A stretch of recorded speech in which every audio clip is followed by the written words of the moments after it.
Are any of those 125s like actual race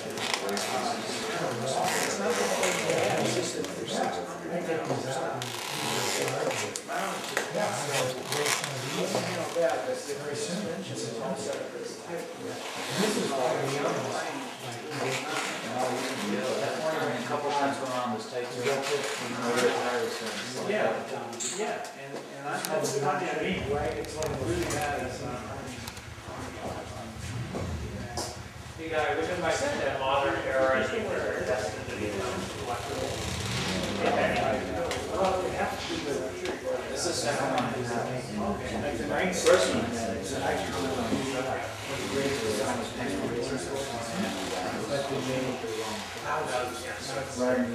I've had this since new. This is not this one. This is I love this thing for years. Yeah, very now they're like 32, 33. I still have streets Well, they are. You should see that. Yeah, this is really scary. I mean, is this a tire that they actually raised in 1949? Is that Are they manufacturing seems to track? They manufacture these tires now just for vintage, yeah. It's a big deal. How much would you have to insure this collection for a guy? A couple million. But no, that, How do you insure? Can you insure his artwork? You don't get the mic back. Yeah, say you mean irreplaceable. You just have to be able to make the payments. Yeah. let me just show you something really interesting. Those are interesting. Let me show you this bike here because people ask about innovation. This bike was so far ahead of its time. Upside down forks from the 30s. The shock for the rear is underneath the motor, Buell style, from the 30s. Very sophisticated. Yeah. No, it's just these things have been around for a long time. Well, Eric claims he came up with it. So. Sure. Very nice. And then this bike right here, I still run this bike a lot. You can ride this to New York tomorrow. It'll get you there. Unbelievable. Wow. It's one of those really responsible bikes. What's this for? They're dampeners. So yeah, that's the damping, the rebound dampener. Yeah. Is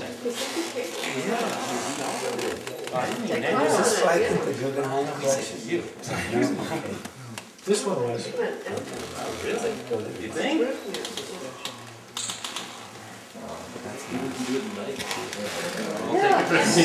What's that called? Oh, relay. Paint job on that one's spectacular. Yeah, that was done in Genoa.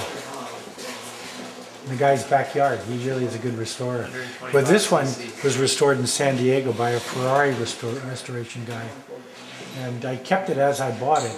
The little tack was an aftermarket tack in London that you could buy, a little Smith's tack. Just add it on. Yeah, but it was correct at the time as an add-on. So that's really cute. And because of the brakes and the exhaust, these are trombone exhausts. The sound is unbelievable. It's a two-stroke twin. The sound is like a banshee. It's just amazing. And of course it has the Earl's fork with the racing brakes, aluminum tank.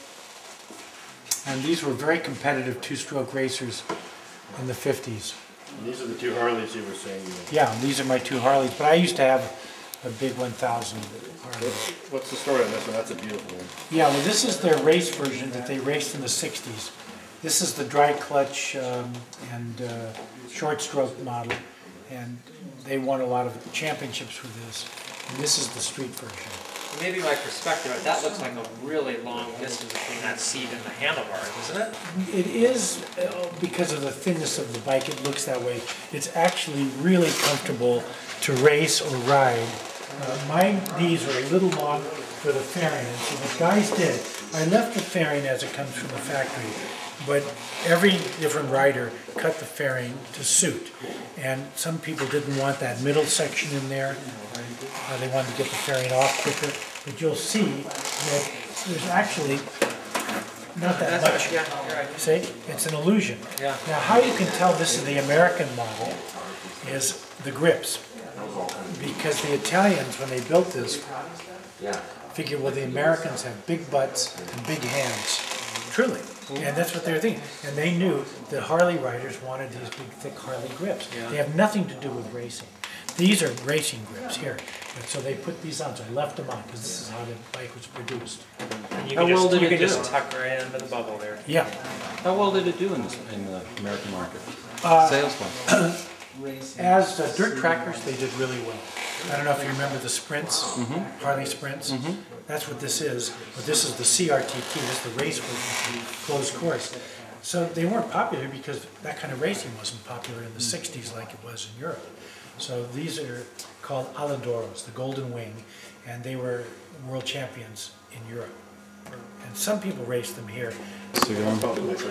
So how do you start this thing? Well, this is not a key. People think it's a key. It's just a plunger, and it makes contact with the two ends, and you have contact with the battery. And then this is your headlight, and this is your stop and your horn. Very simple. Very, very few of these. But here, check this out. You see the rear cap on the exhaust? If you do this, you should. Did that pop up? Yeah. This guy will pop up. Oh, here it is. I mounted it back here. Usually I mount it here so you can get to it quickly.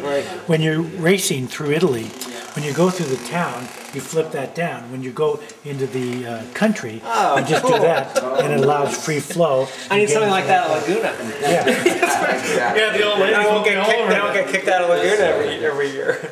And all my bikes have that. I mean, all the bikes that we race in Italy have that, because when you go through the stone walls of the city, the sound is so insane. Really? Little old lady with a heart attack, dogs bark, so we do that. It's automatic. It's a hand-operated restrictor. I like it. Yeah, you know, some of these bikes you'll never see in this country.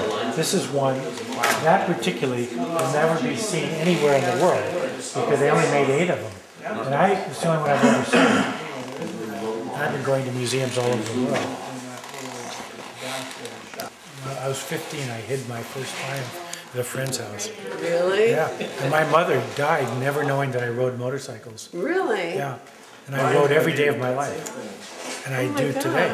I've already been out riding this morning. I'll ride again this afternoon. You're going to hear about that someday. Yeah, when I get there. Yeah. What's your most interesting riding story? I'll tell it to you. This is a good one. I'm glad you asked. I bought my first MV Agusta in Florence in 1971, 72, right around there.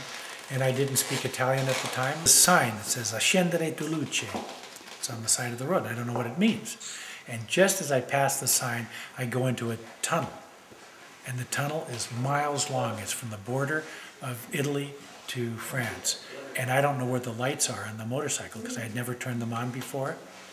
And I am now riding in the dark at 100 miles an hour in a black tunnel, not knowing where I'm going, thinking I'm going to crash.